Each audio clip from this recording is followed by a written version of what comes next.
Welcome to episode 10 of Project W, where we're taking you on a journey to create more opportunities, sales, and growth for your business using Walmart.com. We're showing you how to sell your Amazon products on Walmart.com using these same simple methods. Hi, I'm Carrie with Helium 10. And I'm Tim Jordan with Private Label Legion. In this episode, we're going to talk specifically about how to apply for, get accepted to, and manage your shipments in WFS, which stands for Walmart Fulfillment Services.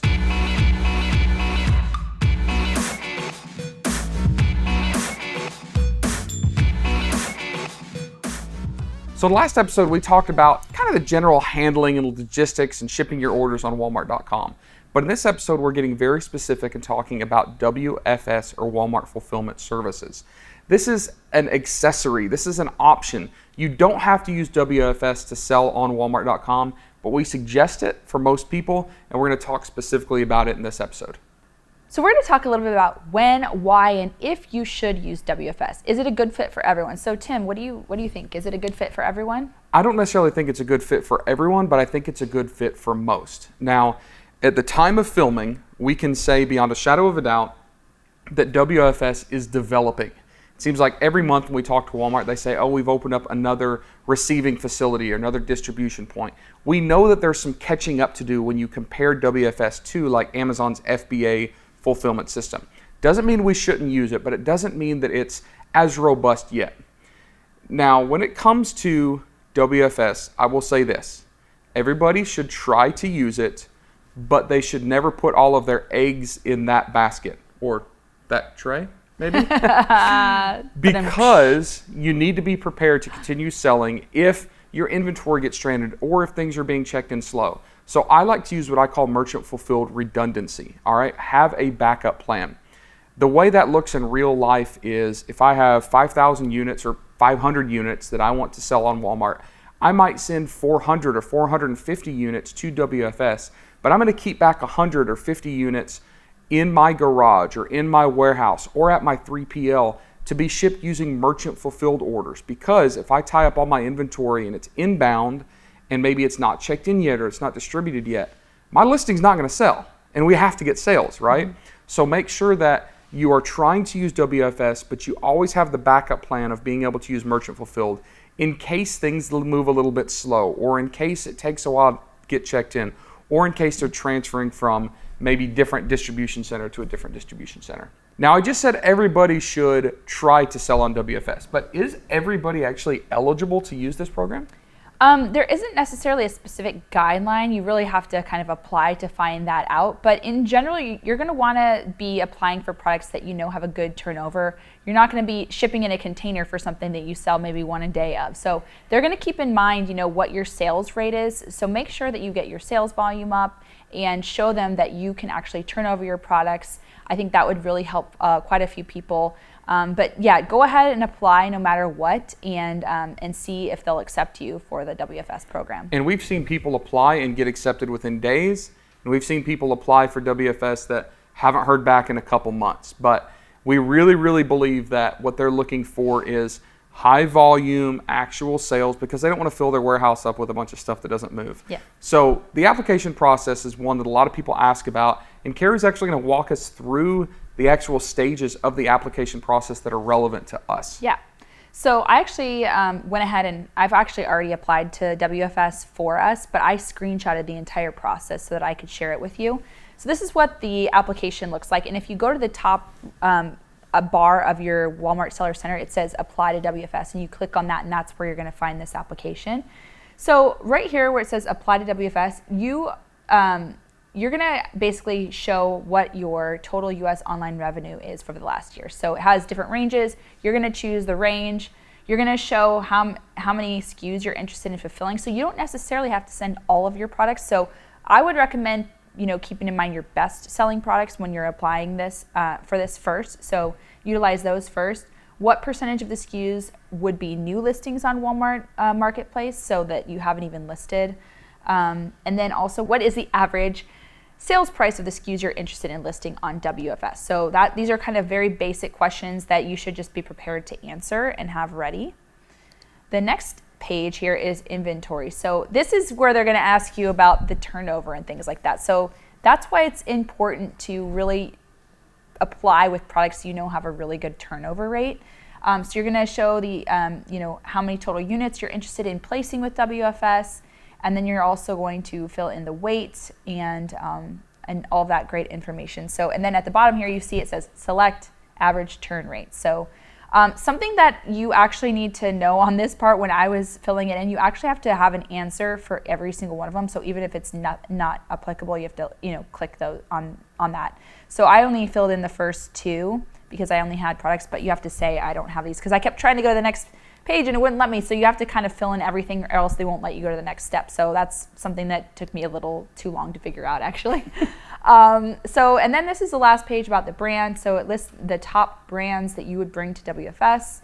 And are you an authorized reseller of the brands? And then are you willing to allocate a dedicated individual to support your WFS business? Say yes, and that could just be you. That just means that you have someone looking at the churn rate and the restocks and things like that. And do your products have UPCs or GTINs? You need to label your products with UPCs, and we'll show you a little bit more in detail about that. But that is the application process. It's pretty easy and quick if you have all this information ready.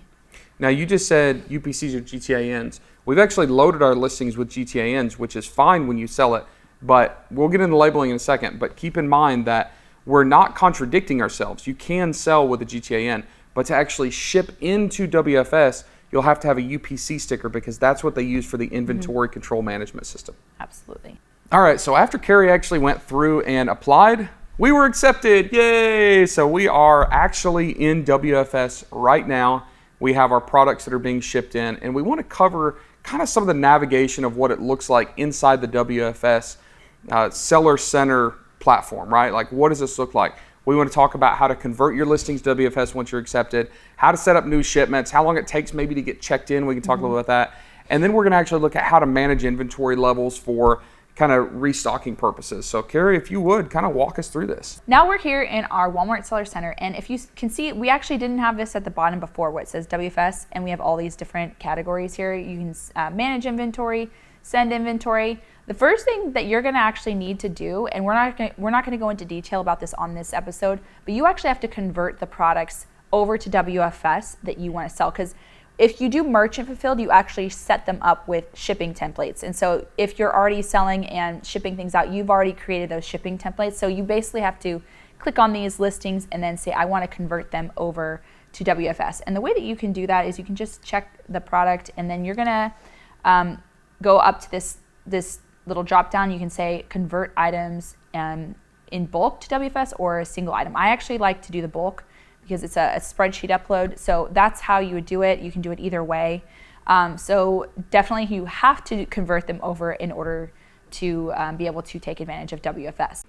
This is how you create a shipment in WFS or Walmart Fulfillment Services. The first thing you need to do in Seller Center is scroll down to where it says WFS, and then click on the tab where it says Send Inventory. So we'll click on that, and it'll take you to the Walmart Fulfillment Services kind of hub. If you want to get back to Seller Center, you can click on this button and it'll take you back. So you can either do an individual creating an order, or you can do a bulk upload order. And I recommend doing the bulk upload order. It's just easier and just a little bit more organized. So what you do is you download this template here, and we'll pull the template up. And this is what it looks like. So you're going to fill out this template, and then we're going to re-upload it. So the first thing is you need to create an order number. So you need to change this WFS-111 to your own number. So you could even do, WFS-935 or whatever it is. But you want to make sure that, you match it to whatever your warehouse does to make it easier for you. So you can change this to your needs.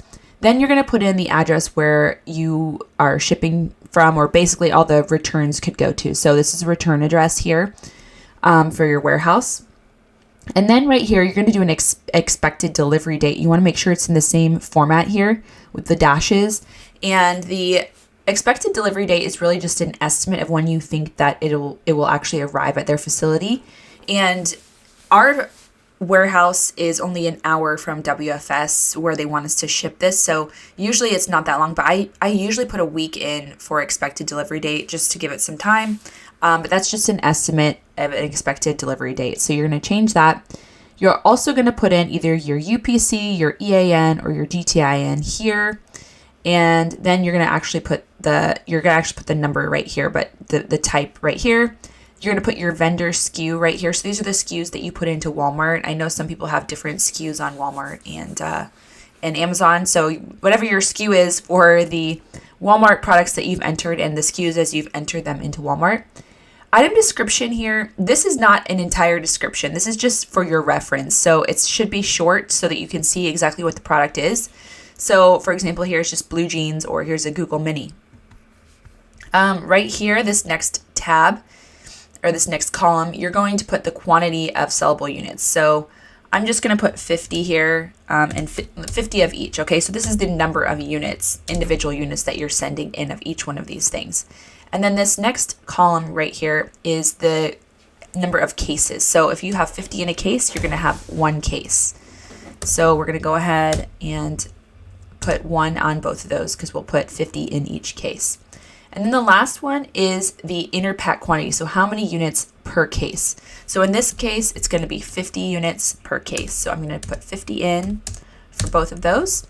And then what you'll do is you'll save this spreadsheet, and then you're going to go back and you're going to select the file here. You're going to select it, and then you're going to upload it. Okay, you're going to submit the template. Now I've already actually done that, so I'm going to show you what it will look like when you do that. So when you do that, your items will show here. And if you don't have your items labeled with a UPC, then you can go ahead and print out this little PDF here. So you can choose how you want it printed. So it depends on your actual printer. If it's 21 labels per page, however yours is arranged, you'll choose that so that you can print it as a PDF. So say it's the 21 labels per page, you can actually see all the labels on here, all ready to go. And this is how you would label your product. So if you have, an FN SKU or something from Amazon, you could put this right over it if you don't have your UPCs labeled on your actual package. So that's how you do that. And then the next thing is you're going to create the actual shipment. So you can either choose a WFS preferred carrier or another carrier. I recommend using the WFS preferred carrier. They have really good prices. So this is the way that you should do it, in my opinion. I've had other people say that they did their own carrier and had to pay way more. So then you're going to put your shipping address, where you're shipping all these products from, in here, and your phone number. And you can save that address for future use. And you can also enter, this is the next part where you're going to enter the package information. You can either do a spreadsheet upload or you can do it individually. So if you wanted to do an individual upload here, you could do it here. So you could put the number of packages, you could put the box weight, the length, the width, the height here, fill this all in. And if you wanted to do multiple boxes, you can just click multiple boxes and then hit add another package, and you can do as many as you need to right here.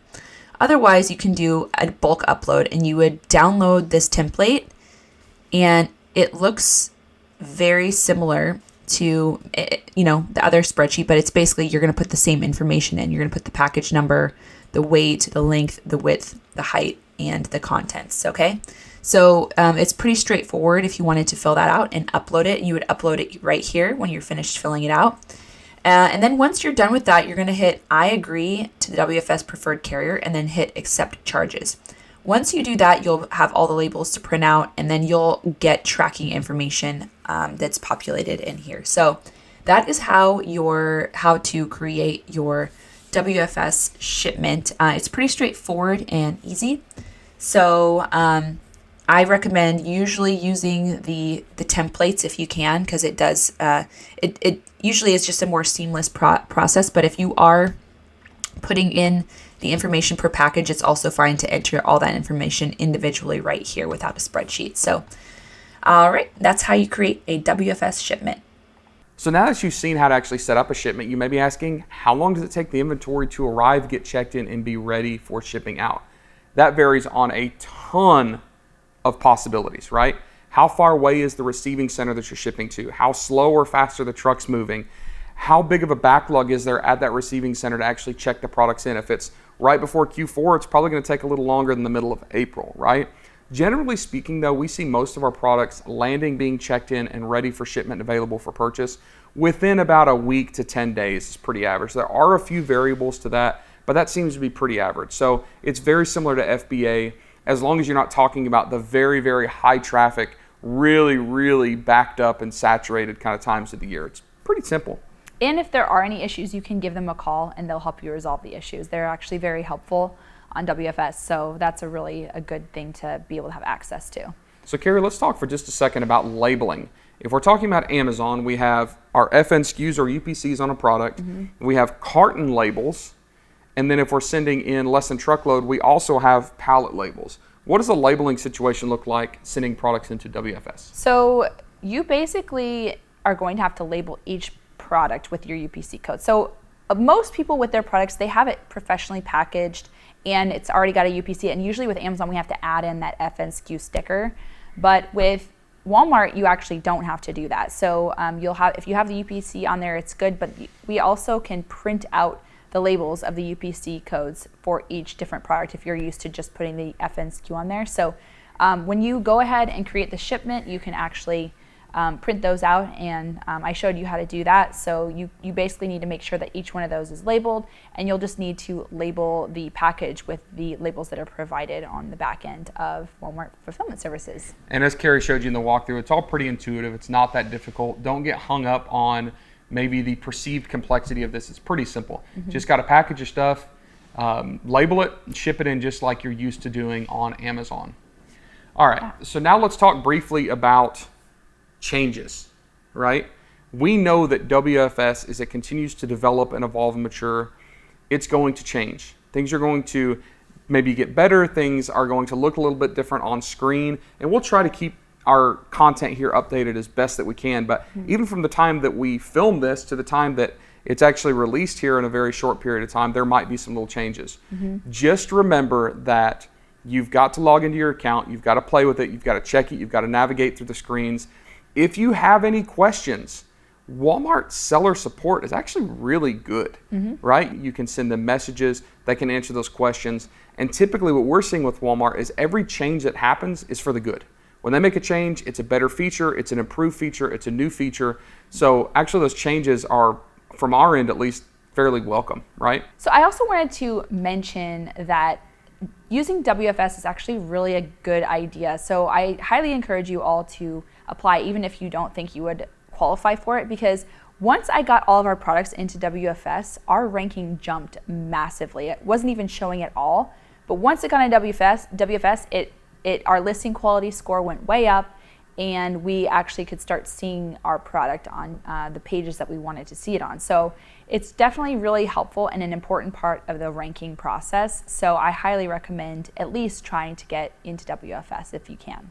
All right, so in this episode we talked specifically about WFS, how to apply, how to send shipments in, how to convert your listings, all of that good stuff. Again, you can review those show notes for this episode or all of the Project W episodes and resources at helium10.com/Project W. So on the next episode, we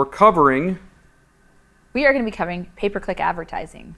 PPC. Yeah. Woot woot. All right, Yeah. We'll see you guys on the next episode. See you later.